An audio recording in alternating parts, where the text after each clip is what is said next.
Purihin ng Diyos. Sige po, tayo po ay muling manalangin mga kapatid. At itulog natin sa Diyos ang ating pong gawain.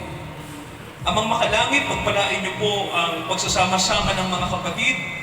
Kaming lahat na nandito sa De La Costa, makatanggap po kami ng salita ng buhay, salitang makapagbibigay sa amin ng pananampalataya, kapanatagan ng puso.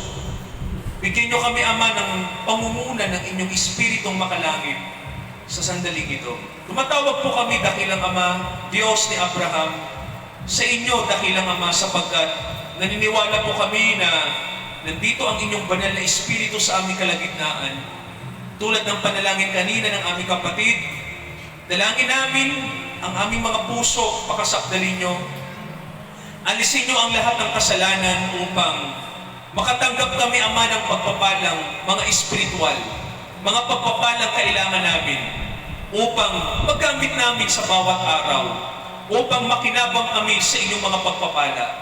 Alisin niyo po ang lahat ng pagkakasala, patawarin niyo kami, maging karapat-dapat nawa kami sa inyong harapan, dakilang Ama. Ito ang aming panalangin sa pangalan po ng aming Panginoong Hesukristo.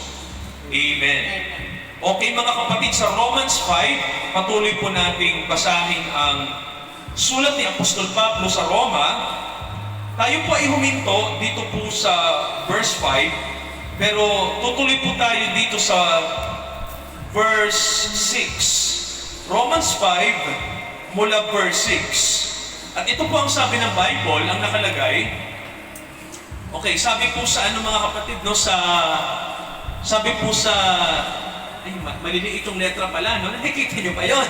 Okay. Sabi rito mga kapatid sa Tagalog ng verse 6, ang sabi, sapagkat nang tayo ay mahihina pa, ay namatay si Kristo sa kapanahunan dahil sa mga masama. Sapagkat ang isang tao'y bahagya ng mamatay dahil sa isang taong matuwid. Bagamat dahil sa isang taong mabuti, marahil ay may mga mamatay. So, sabi po rito sa English, mga kapatid, for when we were yet without strength, habang tayo ay walang kalakasan, ang sabi, sa panahong itinakda, namatay si Kristo para sa mga taong walang Diyos. At sabi po ng verse 7, at hindi marapat na may isang taong matuwid na mamatay para sa isang matuwid. O madalang yun, na may taong matuwid na mamatay para sa iba.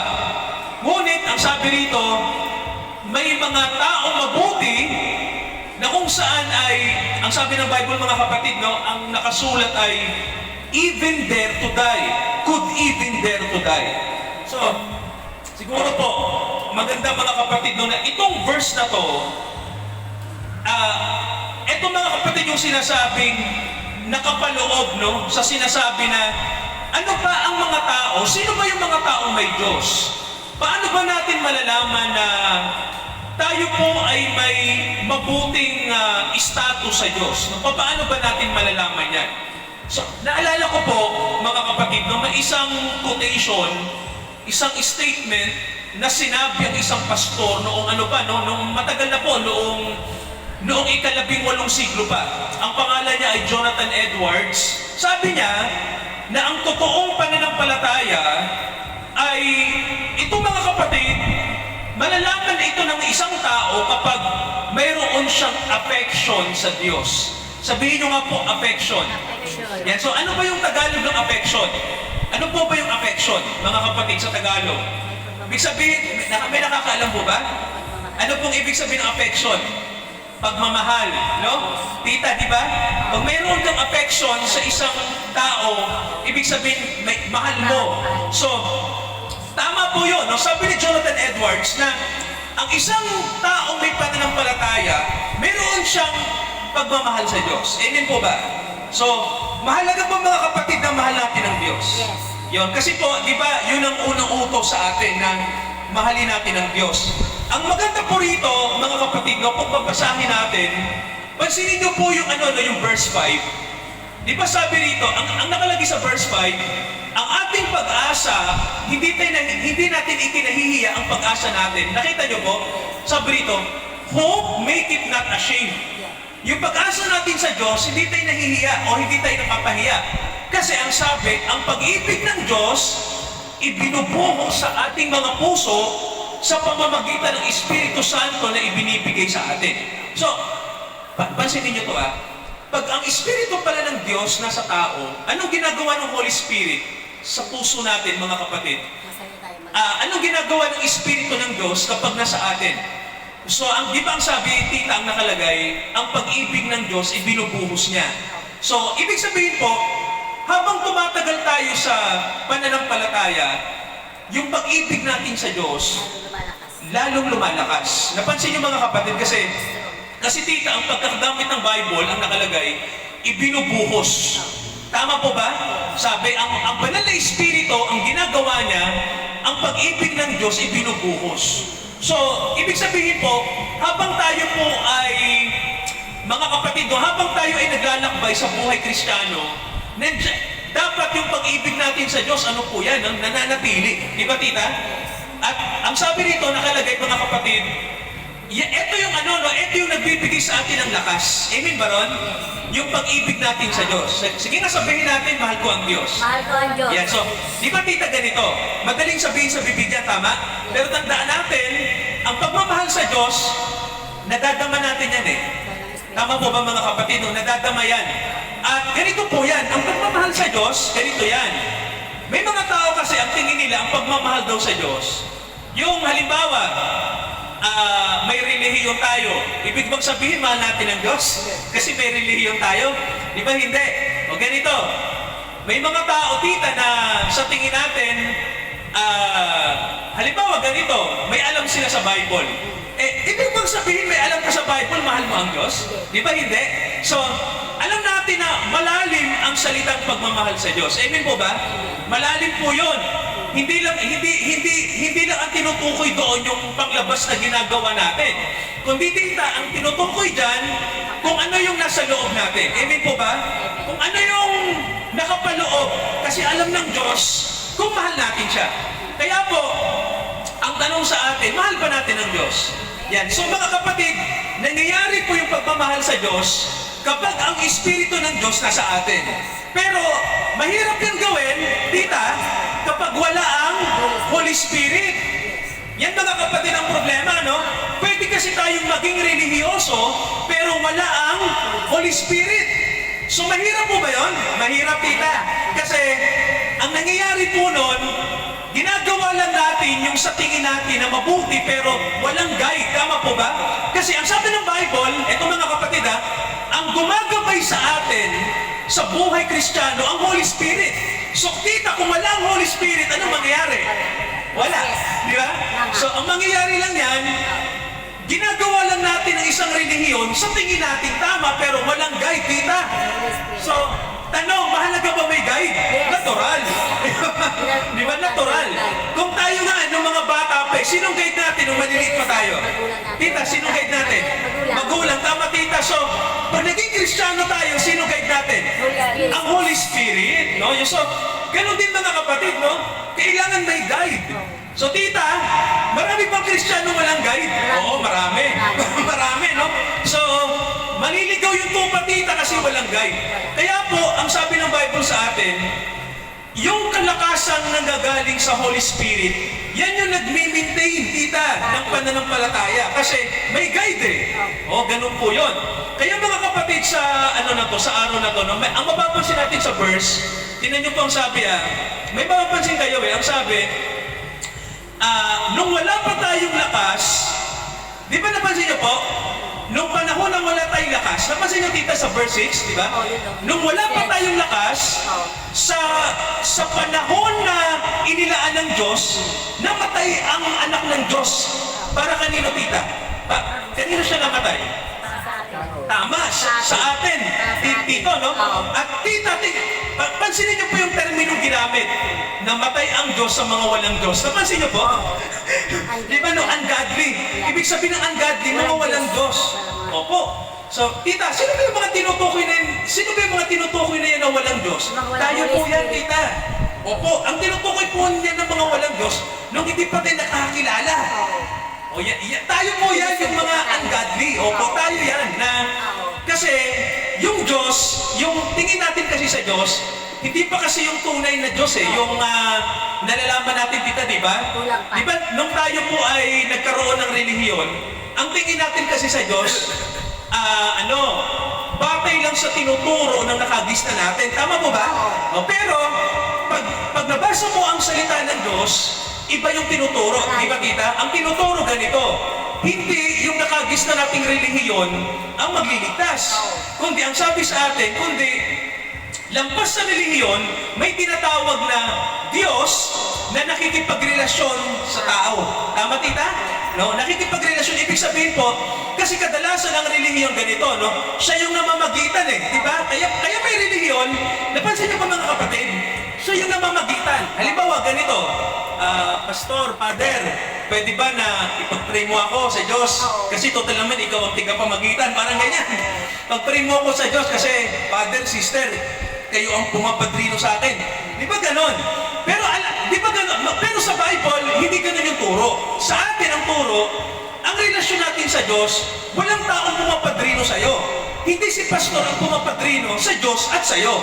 Pwede kang dumiretso sa Diyos. Tama o hindi? Pwede. Mga kapatid, no? Ang trabaho ni Pastor, ituro kung anong sinasabi ng salita ng Diyos. Pero ang trabaho naman ng mga kapatid, dumiretso kayo sa Diyos. Pag may kailangan po kayo kay God, pwede nyo rin sabihin kay Pastor na pag-pray nyo, Pastor kami, pwede naman, no? Pero ikaw mismo, ikaw na may katawan, pwede kang makadiretso sa Diyos. Amen po ba mga kapatid? Yun, no? Kaya po ang sabi, kaya ka pwede makadiretso sa Diyos kasi ibinigay ng Diyos, tita, yung access. Tama po ba? Kasi pinag-aralan natin ng isang linggo, tita, no? Na may access tayo sa Diyos dahil sa Holy Spirit, tita. Yun, may guide tayo. Kaya mga kapatid, no? Hindi natin kailangan ng tinatawag na mga institusyon ng relihiyon na namamagitan. Hindi natin kailangan yon. Ang kailangan natin, makadirekta sa Diyos. Amen po ba? Amen. Maganda po ba na nakakadirekta tayo sa Diyos? Tama mga kapatid, no? Hindi natin pwedeng sabihin na, ay, kailangan ko ang isang relihiyon para makadirekta ako sa Diyos. Hindi po. Ang kailangan natin mga kapatid, makadirekta talaga sa Diyos. Yun po yun, na walang ibang pwedeng mamagitang tao dyan, no?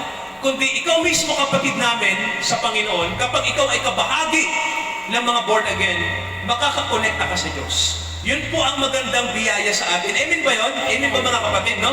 Maganda ba na 24 oras connected tayo sa Diyos? Di ba mga kapatid, no?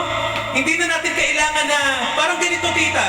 Di ba pag ang kausap mo Pangulo ng, halimbawa si Pangulong Marcos, di ba kadalasan, diretso, pupuntahan mo pa yung sekretary niya, di ba? Na pupuntahan mo pa yung kanyang mga alalay. Pero iba sa Diyos kapag ikaw ay anak niya kasi makakadirekta ka. Pag anak ka ng Diyos, tita, direkta ka sa Diyos.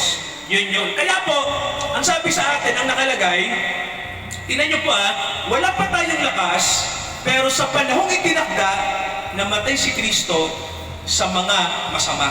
So, eto mga kapatid yung ito po yung sinasabi ng Bible sa atin na katotohanan na hindi natin dapat ikahiya. No? Yung katotohanan na nang wala pa tayo kay Jesus, tayo po ay walang Diyos. Yung pang totoo, no? Nung wala pa tayo sa Panginoon, ang totoo po nun, masama tayo, ungodly ang tawag ng Bible, no? Pero ano yung maganda sa mga Kristiyano?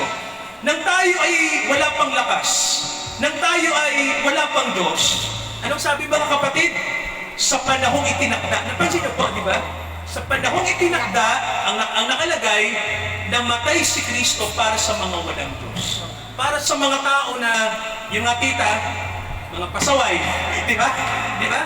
Ibig sabihin po, namatay siya para sa mga makasalanan. Amen ba ron? Sino yung mga makasalanan yun? Tayo po. Tayo. Di ba, tita? Mabuti ba ang Diyos na hindi sinabi ng Diyos na, Tito Edgar, bago ako mamatay para sa'yo, magpakabait ka muna. Di ba, tita, hindi sinabi ng Diyos yun? Hindi sinabi ng Diyos na, Tita Sol, magpakabait ka muna sa kapitbahay mo, maging ka munang mabuti sa asawa mo, bago ako mamatay para sa'yo. Hindi. Habang tayo po ay ay nasa pagiging pasaway, tita. Di ba no? Habang matigas ang ulo natin, may namatay para sa atin. Amen po ba? Amen. Ibig sabihin mga kapatid, hindi diniman ng Panginoon magpakabuti kayo kasi alam ng Panginoon na masama tayo. No? At ang paraan lamang para tayo po ay mapatawad niya at para mabago tayo, tita, habang tayo ay mga makasalanan, may isang namatay na hindi makasalanan. Amen po ba? Para sa atin. Ibig sabihin, ipinakita niya na mahal niya tayo. Iniibig niya tayo, no? Ibig sabihin, tita, yung pag-iibig na yon, napansin niyo po, talagang makapangyarihan, tama ba? Kasi tita, habang ikaw ay pasaway, habang tayo ay pasaway, nagawa niyang ipakita yun. Nakita niyo po? Di ba may, napansin niyo, no? Ang magulang, kahit ang anak mo pasaway, mahal mo pa rin ba? Mahal niyo pa rin? Di ba ganun, ano? Ipapakita niyo po ba yung pagmamahal niyo kahit pasaway sila? Di ba, tita, ganon? So, ilipat niyo po yung sa Diyos. Ganon din po ang Diyos. No, kahit tayo po ay nasa pasaway na kalagayan, ginawa niyang lahat. Namatay siya para sa atin. Ang tanong, mabuti po ba ang Diyos? Mabuti. Mabuti ang Diyos? Mabuti po ba siya? Mabuti. Mabuti.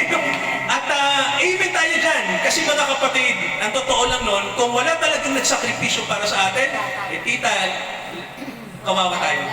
Oo. Pwede naman sabihin ng Diyos, tita, na bahala ka na sa buhay mo. Masama ka naman, di ba? Masama kayong lahat, makasalanan kayo. Hindi, tita, inabot tayo eh.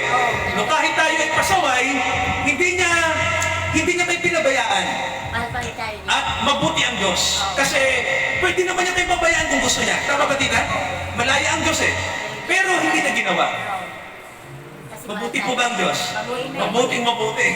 So, anong sabi mga kapatid ng verse 7? Ito, basahin natin. Tingnan niyo po. Anong sabi dyan? Sabi ng verse 7? Ay, tita, basahin na natin sa mabuting balita. Verse 7. Opo. Yung ano, tita, yung verse 7 po sa mabuting balita. Kasi madaling intindihin po dyan. Verse 7, mahirap mangyaring ialay ninuman ang kanyang buhay alang-alang sa isang taong matuwid. Kahit na maaring may mangahas na gumawa nito alang-alang sa isang taong mabuti. Dito ulitin nyo nga po yung unang sentence ko. Mahirap mangyaring ialay ninuman ang kanyang buhay alang-alang sa isang taong matuwid. Di ba tita, sabi ni Pablo dyan, mahirap ialay ng isang tao yung buhay niya para sa matuwid. Di ba mahirap yon? So, tita, yan yung kasunod, tita, maganda eh. Kahit na maaring may mangahas na gumawa nito alang-alang sa isang taong mabuti. Ayun.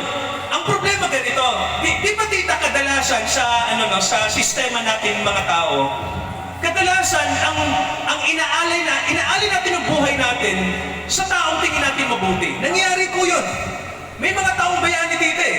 Nag-aali ng buhay para sa mga taong mabuti. Tama po ba? Sa mga tao na mahal natin o sa tingin natin mabuti. Ang tanong, may tao bang mabuti? Di ba? So, ang Panginoon, kakaiba siya. Hindi tayo mabuti, pero inali niya pa rin yung kanyang buhay. So, ang lumalabas, ang isang mabuti, nag-alay ng buhay para sa mga hindi mabuti. Pwede ba natin ulitin yan? Ulitin natin ha. Ang mabuting Diyos, inalay niya ang kanyang buhay para sa mga taong hindi mabuti. Diba? Di ba mas magandang mag-alay sa mga taong mabuti? Tama ba, tita? Kasi mabuti sila eh. So, pag mabuti ang tao, natural, parang ayaw mong pabayaan eh. Kasi mabuti sila. Ang problema, tita, hindi yun ang ginawa ng Diyos. Ang ginawa ng Diyos, kahit yung mga hindi mabuti, at wala naman talagang mabuti, doon pa niya inalay ang kanyang buhay. Mahirap po ba yun? Grabe, no? Mahirap, no? Parang ano yan, tita eh, walang pinagkaiba sa, alam mo nang masama, tinulungan mo pa rin. Tama ba, tita? Di ba ganun? Alam mo na hindi naman mabuti yun eh. Pero tinulungan mo pa rin. Nasubukan niyo na ba na tumulong sa mga tao na hindi naman deserving? Nagawa ba natin? Di ba mga kapatid, minsan, Pikit mata. oo, pikit mata. Pero ang Diyos, tita, hindi pikit mata. Ang Diyos, hindi tayo deserving talaga, pero dilat na dilat ang kanyang mga mata nun. Ibig sabihin, hindi siya napilitan. Ang nagtulak sa kanya, tita, yung pag-ibig niya sa atin. Kasi hindi naman talaga tayo deserving eh. Di ba tita, sabi nga natin, kung ang Diyos pipiliin niya, huwag tayong iligtas, pwede naman eh, kasi may rason ang Diyos. Lahat naman tayo imperfect eh. Lahat tayo masama, lahat tayo makasalanan. So, ang Diyos, kalayaan niya na pabayaan tayo. Pwede nang gawin yung tita. Yun nga lang, ang Diyos kasi, ang karakter, tamatin, mahabagin ang Diyos. Amen po ba? Maawain ang Diyos. Kaya, ang kanyang pinili, abutin tayo, kahit hindi tayo mabuti. Kaya mga kapatid, ituon natin sa Diyos yung papuri. Amen po ba? Amen. Kasi, mabuti yung ginawa ng Diyos. Sa totoo lang, walang deserving sa atin. May deserving ba sa atin, tita, rito? Wala talaga, no? Kaya ito po yung maganda bago tayo magtapos. Pansinin niyo po yung verse 8. Okay, pabasa natin kay Tita Virgie yung verse 8. Tita, ano po yung nakasulat sa verse 8? Yan, pakinggan niyo po. Ngunit ipinadama ng Diyos ang kanyang pag-ibig sa atin Yun. nang mamatay si Kristo para sa ating noon tayo'y makasalanan pa. Di ba tita maganda na naman? Ang ganda, no? Di ba tita ang sabi, habang tayo ay makasalanan pa. Oo tita. Habang tayo ay makasalanan pa, ang sabi, ipinadama ng Diyos, tita, no? Yung pag-ibig. Amen po ba? Amen. Okay. Pwede bang madama ng isang makasalanan nagsisisi ang pag-ibig ng Diyos? Tama, tita. Pwede bang madama ng mga serial killer na nasa kulungang nagsisisi ang Panginoon? Pwede. Pwede bang madama ng mga taong self-righteous pero ginawa sila ng Diyos na humble? Pinag-humble sila kasi, tita, walang righteous sa atin. Tama ba? Pero pwede bang ipadama ng Diyos yan sa atin yung pag-ibig niya? Opo. Kaya kung titingnan niyo mga kapatid, ang tinatawag talaga ng Diyos, tayo mga makasalanan. Lahat ng makasalanan, ang panawagan tita, magsisi kasi yung pag-ibig ng Diyos, inoffer niya sa atin. Sabihin niyo nga po, inoffer. Yan. Sabihin niyo nga po, isa pa, pinadama. Ngayon, pag sinabing pinadama, anong kahulugan? Tito, pag pinadama, pinaramdam tita ng Diyos. Di ba, no? So, ang Kalbaryo ay kumakatawan po ng pagpapadama ng Diyos. Pinadama niya ang kanyang pagmamahal, pag-ibig sa atin. So, habang tayo po ay makasalanan pa. Ayan. So,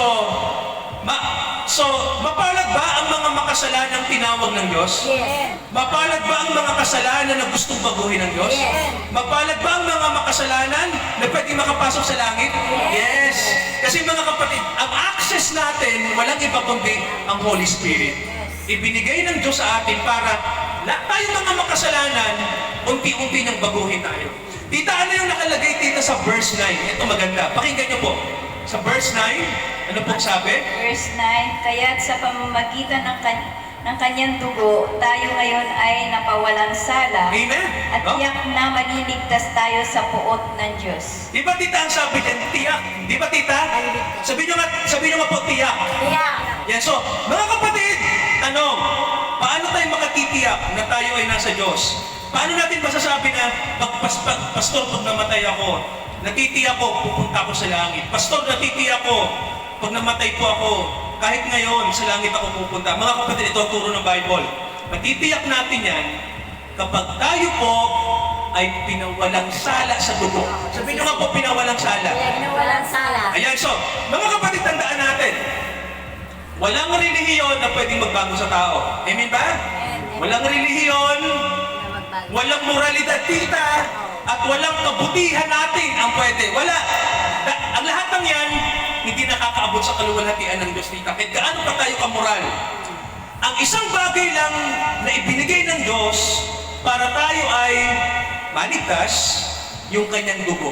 Amen ba? Sabihin nyo nga po, dugo. Sige. Nung mamatay ang Panginoon sa krus, ano yung nataga sa kanya? Dugo. Tanong, anong dugo mayroon ng Panginoon? Dugo ng ano po yun? Yung dugo na sa kanya, tita? Tama, tita. Sakdal na dugo, banal. Yung dugo na yon, yung tita ang dinala ng Holy Spirit. At inilagay, kanino? Kanino inilagay, tita? Saan inilalagay yon? Tama, no? Sa mga sumasampalatayang tao.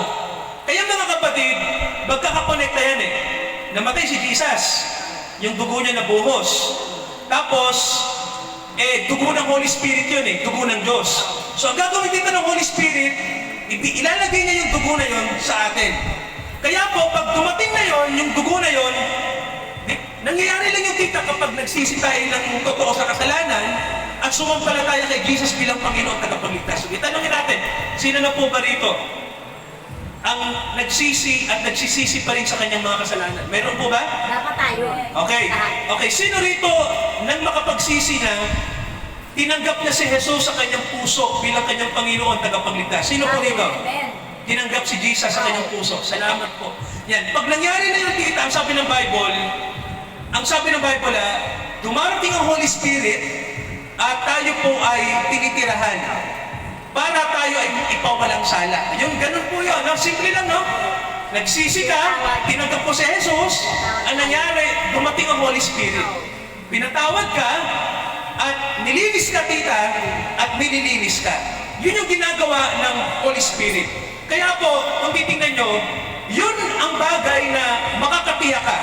Pag si Jesus nasa iyo, sir, no? Mga kapatid, tito, pag si Jesus nasa iyo, tita, pag si Jesus nasa inyo, sure tayo, pag nandito ang Holy Spirit sa atin, at patuloy tayong sumusunod sa kalooban niya, mga kapatid, simpleng-simple.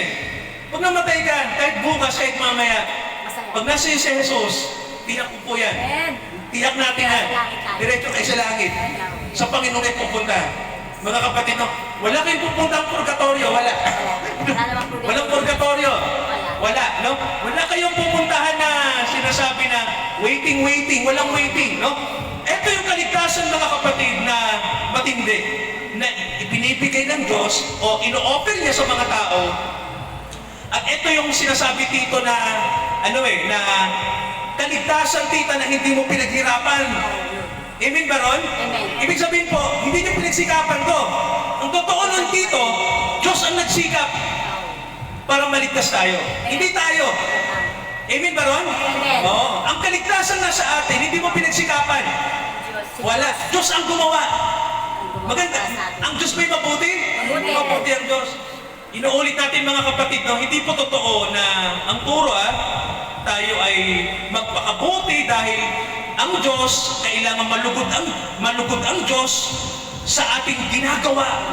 Pero ang totoo nun, wala naman talaga tayong ginawa na nakaabot sa kaluwalhatian ng Diyos.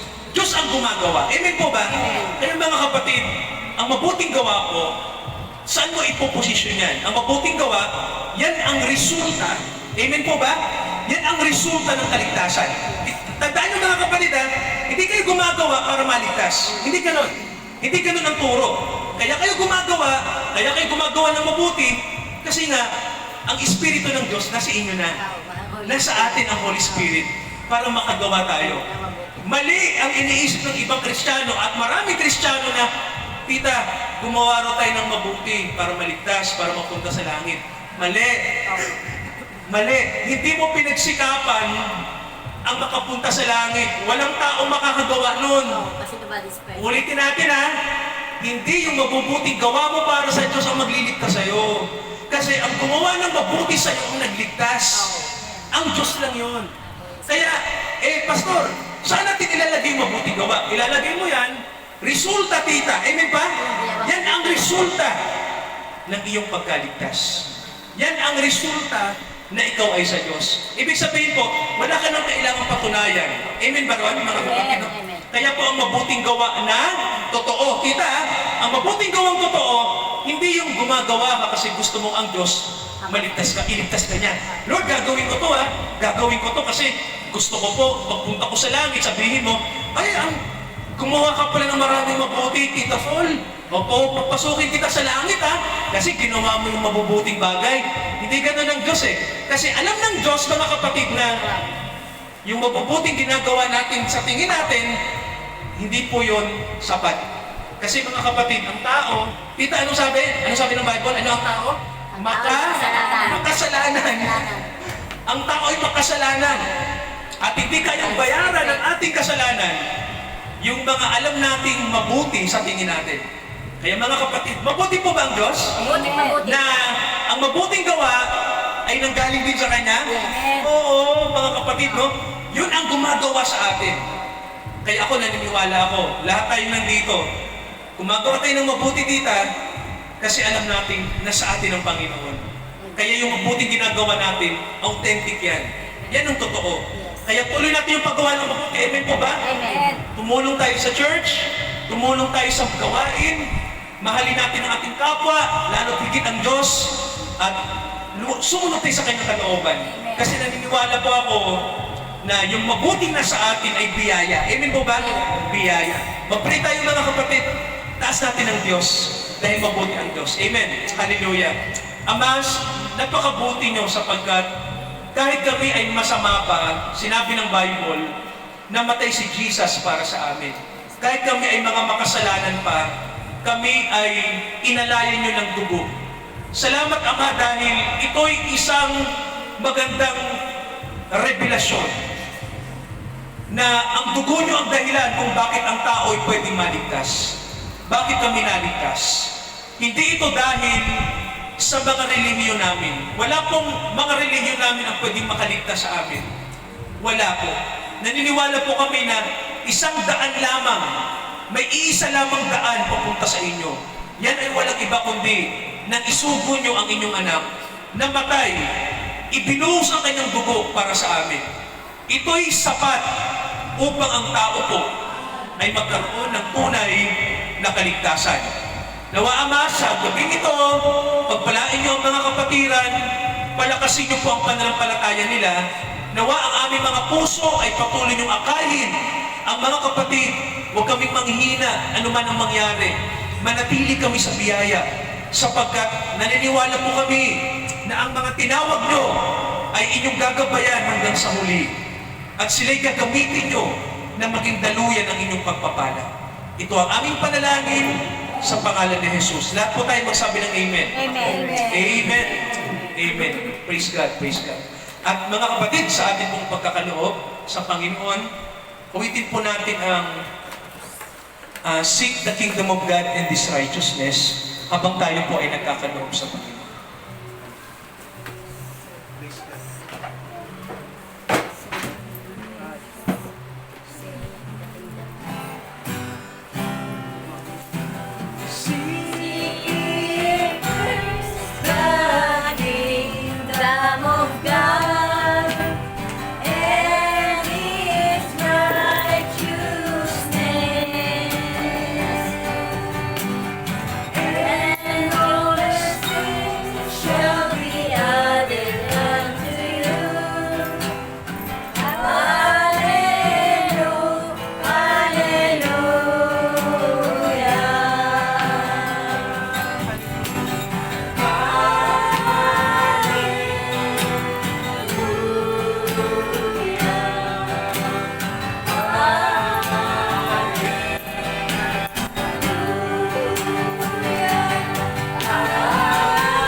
Samahan nyo, nawa ay huwag kaming bumitaw sa inyong mga salita. At habang kami po ay nandito kapag weekend at available kami, makiisa po kami sa gawain ito sapagkat dito tinatawag nyo kami para lumago kami sa inyong salita. Samahan nyo po Tito Edgar, si JB, si Pastora, Tita Bergie, ang isang Tita Bergie namin, si Katkat, Lord, at Tita Loleng, i-bless nyo po, ganun din Tita Sol. Lahat ng mga kapatid namin nandito ngayon, ang inyong pong biyaya ay inyong ibuhos sa kanila. Sa aming mga puso, Panginoon, gawin nyo kaming daluyan ng blessing upang may mga kaluluwa pa po na ibig nyong maligtas, kami ay maging kasangkapan nyo upang sila ay aming maakay at upang sila po ay mabigyan namin ng salita ng magbibigay ng kalakasan sa kanila, encouragement. Gamitin niyo po ang mga kapatid sa De La Costa. Alam namin, Panginoon, na may mga pinili kayo dito. At hindi lahat ng tao pinili niyo, pero may mga hinirang kayo. Yes. Naniniwala po kami, maaabot namin sila sapagkat kasama namin kayo at sasamahan niyo ang kanilang puso upang marinig nila ang salita niyo. Gamitin niyo mga kapatid, Panginoon. Ano man ang mayroon sa amin, kasangkapanin niyo kami para sa kaharian niyo. Naniniwala po kami na magiging mabunga kami kapag kami ay lagi nakaugnay sa inyo. Sa Diyos na kasama natin, sa Panginoong Jesucristo na tumawag sa atin sa biyaya, tayo ay patuloy niyang samahan at pagpalain ngayon at hanggang sa pagdating ng ating Panginoong Jesucristo at malapit na siyang dumating sa mundo. Amen, amen, at amen. Amen. Hallelujah. Amen. Amen.